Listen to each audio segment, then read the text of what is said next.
दोस्तों, अभी इस एग्जैक्ट मोमेंट में तुम सोच रहे हो, तुम फील कर रहे हो, तुम जज कर रहे हो कि वीडियो इंटरेस्टिंग है या नहीं। तुम्हारे दिमाग में थॉट्स आ रहे, कुछ रिलेवेंट, कुछ रैंडम, कुछ जो तुम कंट्रोल नहीं कर रहे, और ये सब हो रहा है। मगर दोस्तों, कभी सोचा है ये सोचना, ये फील करना, ये अवेयरनेस, ये आई कहाँ से? तुम कहोगे ब्रेन से। ठीक है, ब्रेन कहाँ से आया? इवोल्यूशन से। इवोल्यूशन बायोलॉजी से, बायोलॉजी केमिस्ट्री से, केमिस्ट्री फिजिक्स से, और तुम इतना डीप जाते हो कि सिर्फ एटम्स मिलते हैं, कॉक्स मिलते हैं, और फिर साइलेंस, एक डीपली अनकंफर्टेबल साइलेंस। क्योंकि वहां उन एटम्स के लेवल्स पे कोई सोच नहीं रहा, कोई फील नहीं कर रहा, कोई अवेयर नहीं। फिर तुम कैसे हो? ये कोई फिलोसॉफिकल सवाल नहीं है, ये एक साइंटिफिक मिस्ट्री है। और इस मिस्ट्री का जवाब जो साइंटिस्ट ने ढूंढा है, वो तुम्हारे बारे में कुछ ऐसा रिवील करता है जो शायद तुमने कभी एक्सपेक्ट नहीं किया था। क्योंकि तुम सिर्फ यूनिवर्स में एग्जिस्ट नहीं करते, तुम वो हो जिसके थ्रू यूनिवर्स खुद को पहचान रहा है। और आज हम एग्जैक्टली यही समझेंगे, स्टेप बाय स्टेप। तो दोस्तों, चलिए चलते हैं एक अनोखी यात्रा पर।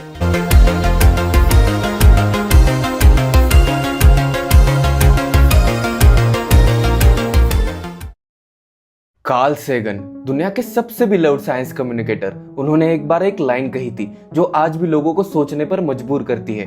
उन्होंने कहा, humans are a way for the universe to know itself. ये पहली बार सुनने में पोएटिक लगता है, राइट? और शायद तुम सोच भी रहे होगे, कोट तो अच्छी है, लेकिन आगे बढ़ो। लेकिन दोस्तों, ये कोई पोएट्री नहीं है, ये एक ऑब्जर्वेशन है जो एक्चुअल साइंस से इमर्ज होता है। और आज हम इसी ऑब्जर्वेशन को डिकोड करेंगे। और जब हम करेंगे तो तुम अपने आप को कभी वैसा नहीं देखोगे जैसा पहले देखते थे।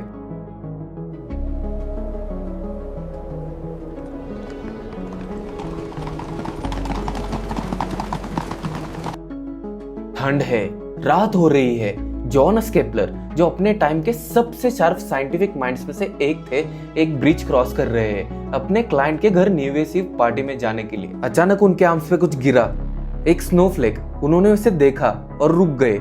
उन्होंने उसे नोटिस किया। वो स्नोफ्लेक 6 साइडेड थी, परफेक्टली। और फिर उन्होंने दूसरी स्नोफ्लेक देखी, और तीसरी और चौथी, सब 6 साइडेड थी, हर एक बिना किसी एक्सेप्शन के। अब याद रखो, 1609 में मॉलिक्यूल्स का कॉन्सेप्ट नहीं था, एटम्स की थ्योरी भी ऑफिशियली एग्जिस्ट नहीं करती थी, केमिस्ट्री भी अपनी अर्लीस्ट स्टेज में थी। फिर भी केपलर ने एक ऐसा सवाल पूछा जो जेन्युइनली 20th सेंचुरी का सवाल था। और वो सवाल था, इस सिमेट्री का रीजन क्या है और ये पैटर्न कहाँ से आया? और वो आंसर नहीं दे पाए। वो पार्टी में गए। उन्होंने अपने क्लाइंट को गिफ्ट की जगह एक आइडिया दिया। उन्होंने कहा, मैं तुम्हारे लिए ऑलमोस्ट नथिंग लाया हूँ, लेकिन इस ऑलमोस्ट नथिंग में पूरा यूनिवर्स पढ़ा जा सकता है। ड्रामेटिक था, हाँ, लेकिन गलत नहीं था। क्योंकि हम जानते हैं पानी के मॉलिक्यूल्स की एक स्पेसिफिक स्ट्रक्चर होती है।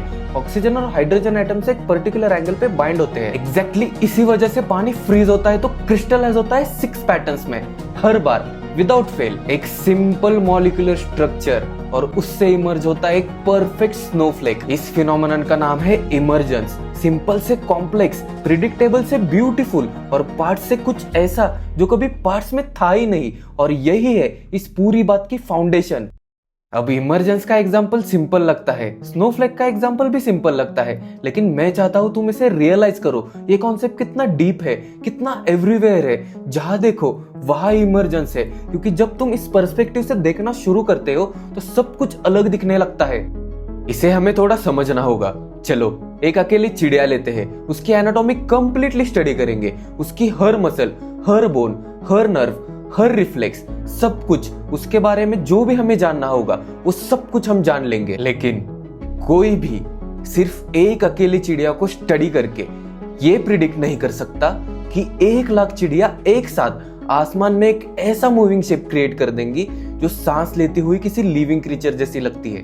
बिना किसी लीडर के, बिना किसी सेंट्रल कमांड के, बिना किसी प्लान के, कोई चिड़िया किसी को नहीं बोल रही कि लेफ्ट जाओ, राइट जाओ, कोई कैप्टन नहीं, फिर भी वो सब एक ऑर्गेनिज्म की तरह मूव करती है। ये प्रॉपर्टी किसी इंडिविजुअल चिड़िया में नहीं है, ये तब इमर्ज होती है जब सब एक साथ होते हैं। ऐसे ही एक अकेली वाटर मॉलिक्यूल वेट नहीं होती।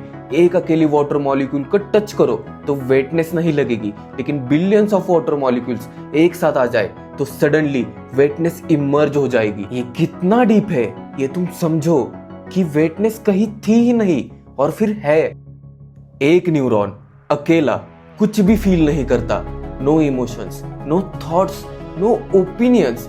एक न्यूरॉन बस एक इलेक्ट्रिक सिग्नल फायर करता है, लेकिन 86 बिलियन न्यूरॉन्स इमर्ज हो जाए एक स्पेसिफिक अरेंजमेंट में तो इमर्ज होती है कॉन्शियसनेस, इमर्ज होती है अवेयरनेस, इमर्ज होता है मैं कौन हूं का फीलिंग। ये प्रॉपर्टीज पार्ट्स में नहीं होती, ये पार्ट्स के अरेंजमेंट से पैदा होती है। और यही सबसे डिस्टर्बिंग सवाल खुलता है, अगर मॉलिक्यूल्स वेट नहीं, अगर न्यूरॉन्स कॉन्शियस नहीं, तो ये चीजें आई कहां से? कौन सा मैजिक होता है इस ट्रांजिशन में? इसी सवाल का जवाब ढूंढने के लिए हमें कॉन्शियसनेस के अंदर जाना होगा। और मैं वार्निंग देता हूँ, जो मैं बताने वाला हूँ वो पहली बार सुनने में जेन्युइनली अनकंफर्टेबल होता है, क्योंकि ये तुम्हारे बारे में है। अभी इस मोमेंट में तुम एक्सपीरियंस कर रहे हो, तुम फील कर रहे हो कि ये वीडियो इंटरेस्टिंग है, तुम जज कर रहे हो, तुम क्यूरियस हो, तुम्हारे अंदर एक मैं है जो ये सब ऑब्जर्व कर रहा है। ये सब हो रहा है कुछ फिजिकल मैटर की वजह से। तुम्हारा ब्रेन अल्टीमेटली एटम्स का एक कलेक्शन है, mostly hydrogen, oxygen, carbon, nitrogen. Same atom जो तुम्हारे घर की दीवार में है, सेम एटम जो समंदर में है, सेम एटम जो किसी डेड स्टार के डेब्रिज में है। दीवार के एटम्स वंडर फील नहीं करते, तुम्हारे एटम्स करते हैं। साइंटिस्ट इसे कॉन्शियसनेस कहते हैं। और सोचो इसके बारे में, ये सबसे अनोखा इमर्जेंट फिनोमेनन है इस एंटायर नोन यूनिवर्स का। इतनी कॉम्प्लिकेटेड चीज कि दुनिया के टॉप फिजिसिस्ट और न्यूरो साइंटिस्ट आज भी इसके बारे में आर्ग्यू करते हैं, एग्री नहीं करते। एक साइड कहती है कॉन्शियसनेस सिर्फ एक कॉम्प्लिकेटेड कंप्यूटेशन है, इनफ कॉम्प्लेक्सिटी दो, राइट अरेंजमेंट दो और ये ऑटोमेटिकली अपेयर हो जाती है, कुछ स्पेशल नहीं, बस complexity. Can a robot write a symphony? Can a robot turn a canvas into a beautiful masterpiece?